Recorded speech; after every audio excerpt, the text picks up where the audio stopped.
ba ang cash out? Ibibigay ni player ang ID number niya.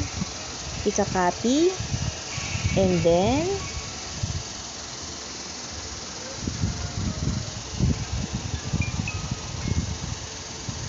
ipipaste dito sa timeout slots. Search kung tama siya yon.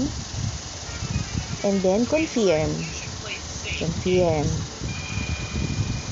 Yan. Dalawa na, para sure. And then, screenshot. Lalagyan ko niyan para mas sigurado, mas malinaw. Yan.